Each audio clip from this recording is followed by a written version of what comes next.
pessoal, sejam bem-vindos a mais um Viver Bem. Nessa semana a gente vai falar sobre os diferentes tipos de parto.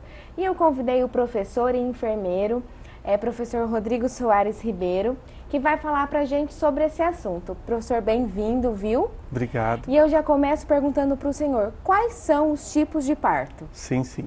Esse assunto é muito importante discutirmos, porque é uma dúvida que quando a gestante ela não se vê ainda gestante, às vezes ela não vai perceber o quão importante é discutirmos sobre esse assunto. Mas à medida que a gestação vai se desenrolando, vai se desenvolvendo e vai chegando no momento do bebê nascer, isso começa a preocupá-la. Então nós temos a cesariana, que é um parto cirúrgico, e nós temos o parto natural, que é o parto normal. Certo. E por que é importante conversar sobre isso? É assim, todo período de gestação ele pode ser construído e a gestante hoje, com toda a liberdade na internet, então todos nós encontramos várias fontes de orientações. É importante que a gestante e sua família, eles venham conversar com o profissional de saúde sobre a via de parto, porque é um preparo também. Por exemplo, o parto normal, se a mulher ela deseja o parto natural, há uma série de coisas que ela pode fazer durante a gestação, principalmente no fator emocional, no fator sentimental. Porque como que ela encara essa questão da dor? É importante ela definir, ela entender todo o processo fisiológico desse trabalho de parto, para que ela entenda que vai ter momentos que esse trabalho de parto, ele vai oferecer as contrações vão acontecer e são contrações que incomodam, são contrações que têm um pouquinho de dor ali, então ela precisa entender qual que é o mecanismo, que isso é natural, que todo o reino animal, por exemplo, que eu sempre falo para os alunos, o nosso cérebro não sabe que existe centro cirúrgico, não sabe que existe um médico, não sabe que existe um bisturi que vai cortar e vai tirar o bebê por via alta, que é a cesariana. Então, automaticamente, fisiologicamente, o corpo da mulher vai se preparar para um possível parto normal, que é a natureza se manifestando. Certo. Então, é importante a gestante, durante a gestação, conversar com o seu médico, conversar com a enfermeira ali do pré-natal, para que ela possa tirar as dúvidas, para que ela possa estar consciente de todas as fases do trabalho de parto, quando procurar ajuda, quando procurar o hospital. E o que é em si o trabalho de parto? O trabalho de parto, ele é um mecanismo natural que está fazendo toda a modificação do organismo para que o bebê de fato venha a nascer. Então ele compreende uma série de fatores. Começa com uma dor lombar na região das costas e essa dor ela vai passando por toda a barriga. A mulher ela sente que a barriga endurece e quando tem dor nesse endurecimento já começa ali um período de ritmo de contração. Então, por exemplo, em 10 minutos ela sente uma contração. Depois ela sente 2 contrações durante 10 minutos. Começa então o trabalho de parto. Nesse momento é importante que ela vá ao serviço de saúde, ao hospital, para que ela seja examinada. Então ali o profissional vai realizar um toque vaginal para ver se já vai começar a dilatação do colo uterino, que é a portinha que fecha o útero e ele precisa abrir essa porta, que é o colo do útero, ele precisa se esvaecer, ele precisa se desestruturar para dar passagem para o bebê no canal de parto. Então a gente começa a avaliar quantas contrações ela tem durante 10 minutos e o quanto que ela está atingindo de dilatação. Essa dilatação acontece de forma natural e espera-se que a cada 1 hora venha se dilatar 1 centímetro. Chegando até 10 centímetros, que é a dilatação total para que o parto possa acontecer. Por que o parto normal é a via mais saudável para um bebê nascer? O trabalho de parto, ele avisa, ele acontece, é um aviso que o corpo está emitindo que o bebê está pronto para o nascimento. porque o bebê, nas últimas semanas de gestação, ele ganha peso e ganha maturação dos seus órgãos principais. Um fator principal de pensar é a questão do pulmão do bebê. Ele está adequado, ele está preparado para respirar? Muitas das vezes a cesárea ela é agendada e o médico ele faz isso de acordo com a data provável do parto, pelas semanas de gestação que ela possui. Só que todo cálculo ele é uma estimativa, ele não é um cálculo exato. Sim. Então, muitas das vezes, o agendamento da cesárea predispõe a riscos neonatais. Existe uma lei que o médico só pode realizar a cesárea com 39 semanas. Isso é um ganho muito bom para para as famílias e para respaldo também da equipe de saúde. Porque com 39 semanas é um tempo em que a gestante e o feto já estão preparados para o nascimento. Só que se houver ali algum erro de cálculo, um erro de estimativa, ou às vezes a parturiente, a gestante, não manifestou que está ali no tempo certo, porque o trabalho de parto avisa que está ok, Sim. que o bebê está pronto para nascer. Se for meramente um agendamento, esse bebê ele pode nascer e apresentar um desconforto respiratório, que seria uma transição ali do meio uterino para o meio externo, e às vezes o bebê não está tão preparado para esse momento. Só que às vezes as famílias olham e falam assim, ainda bem que nasceu de cesárea, imagina de parto normal, e totalmente ao contrário. Porque se ele nasceu de cesárea e teve esse desconforto, pode ser que no parto normal ele tivesse um tempo a mais de gestação, um tempo a mais de maturação pulmonar, para que ele estivesse no tempo adequado para o seu nascimento. E é interessante a gente pensar na fisiologia. Por exemplo, quando o bebê ele está passando pelo canal estreito, porque a pelve ela é estreita, se o bebê não estiver devidamente encaixado na posição ideal, ele também não tem passagem. Às vezes ela pode entrar em trabalho de parto, o bebê não se encaixou na posição correta e não tem espaço para ele descer, porque ele não está no posicionamento correto. Então ela entra em trabalho de parto, o trabalho de parto não progride, a gente vai avaliar e nós vamos perceber que alguma coisa está acontecendo que está impedindo para que esse bebê venha descer naturalmente no canal de parto. Nisso é indicado então uma cesárea e é ideal, porque o corpo já manifestou que está ok, que o bebê está pronto para nascer, a rede hormonal dela está toda favorável para aquele nascimento, só que foi interrompido pela cesárea. Ok, está pronto para nascer. Então, seria muito interessante se as mulheres que optam pela cesárea deixassem entrar em trabalho de parto primeiro, para depois realizar a cesárea, e não meramente um agendamento para fazer a cirurgia. Entendi. E a gente ouve e vê muitos casos de quando a bolsa rompe. Sim. Como que funciona isso? Certo. O rompimento da bolsa, ele não é determinante para o parto acontecer, porque muitos partos, em menor escala, porque é um pouco raro acontecer, mas acontece, do bebê nascer todo envolto pela bolsa amniótica ainda, que é um parto impelicado que a gente denomina. Mas o rompimento da bolsa é um fator muito interessante, porque na gestação, a gestante ela pode apresentar ali um corrimento vaginal, então ela vai se sentir mais molhada. E ela vai pensar logo em que a bolsa rompeu.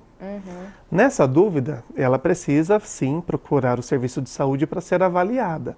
Só que quando a bolsa rompe, a bolsa ela se rompe ou de forma parcial, que tem um derramamento de líquido amniótico bem discreto, ou ela tem uma ruptura total e ela tem um extravasamento muito grande, uma grande quantidade de líquido amniótico, coisa de fazer poça no chão. Então, essa é a diferença da rotura parcial para total. Rompeu a bolsa, ela precisa ir ao serviço de saúde ser avaliada, porque às vezes o rompimento é prematuro e isso oferece riscos para o feto.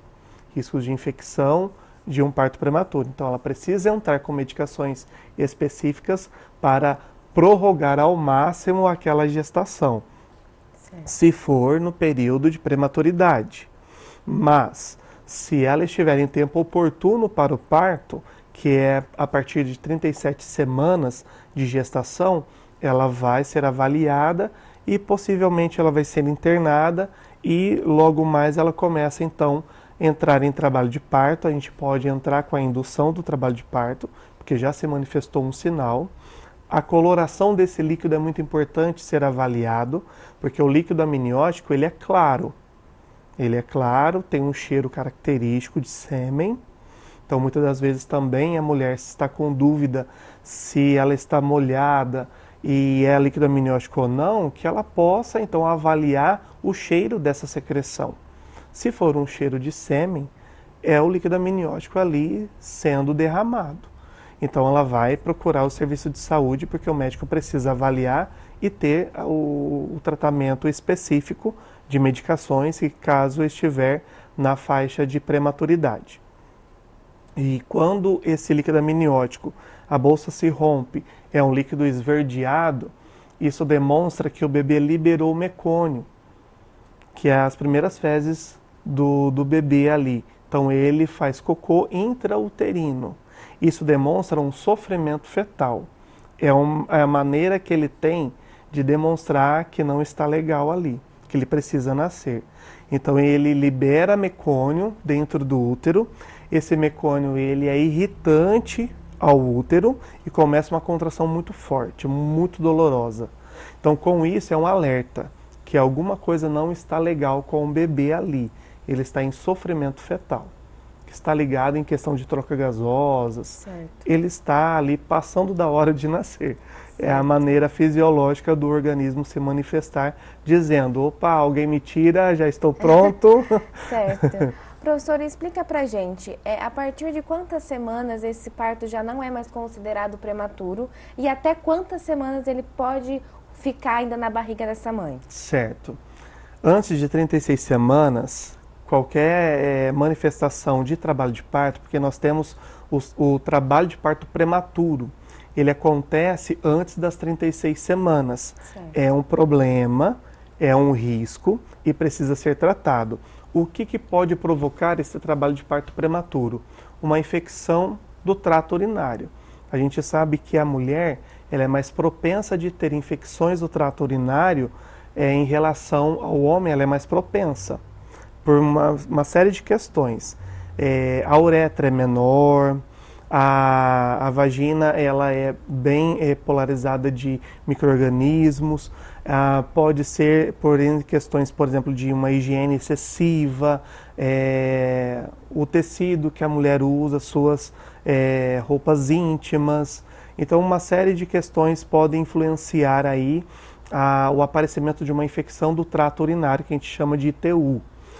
Então, essa infecção também provoca um trabalho de parto prematuro. Então, quando ela chega com a queixa de dor, e essa dor é ritmada, é uma dor que endurece a barriga, é uma dor que também pode até provocar algum tipo de sangramento vaginal, a gente vai avaliar, o médico vai avaliar, vai colher exames e vai possivelmente internar essa gestante para tomar os inibidores de parto, do trabalho de parto. Então ela entra com uma medicação específica para neutralizar aquelas contrações e esse bebê não vai nascer por conta do tempo. Então, antes de 36 semanas para trás, é o trabalho de parto prematuro. Então, ele está dentro da prematuridade.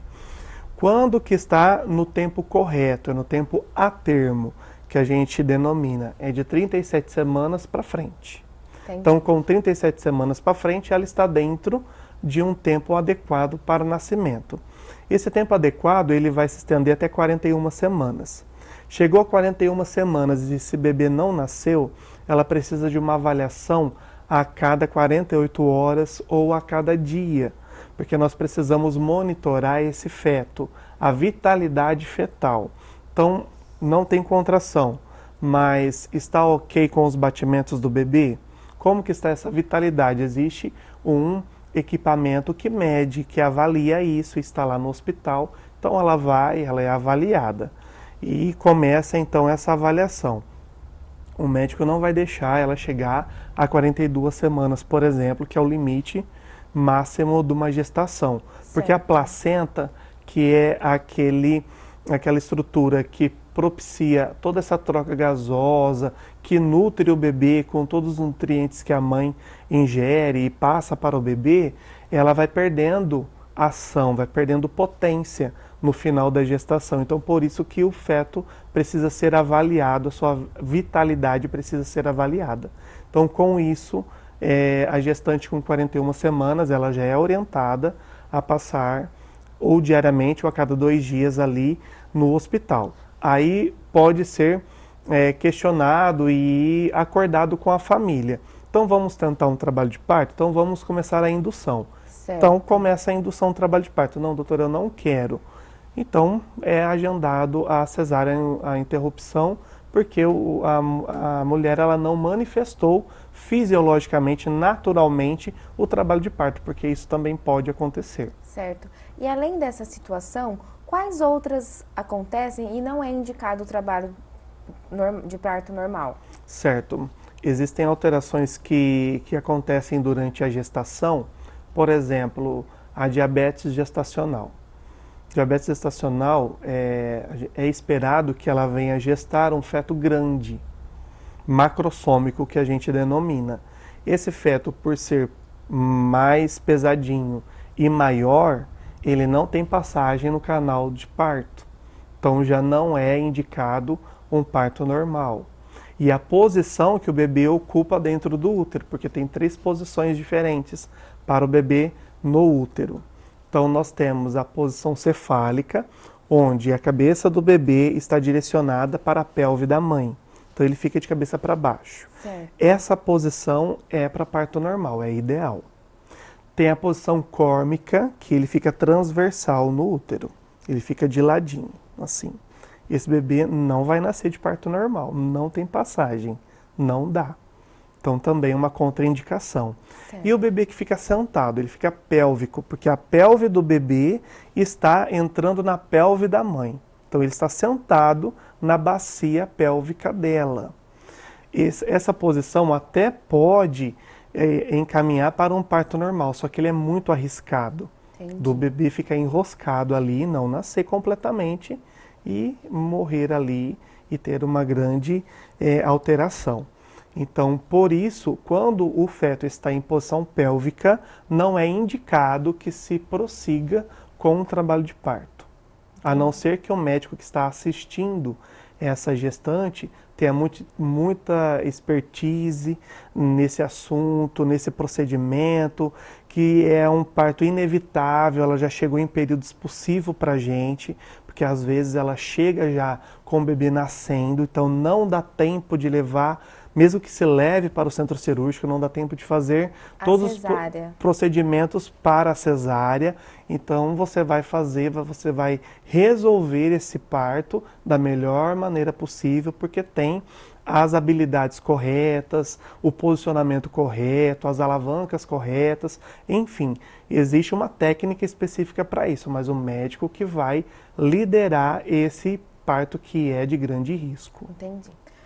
Professora, a gente vai dar uma pausa agora no Viver Bem, mas daqui a pouco a gente está de volta. Não sai daí não, viu?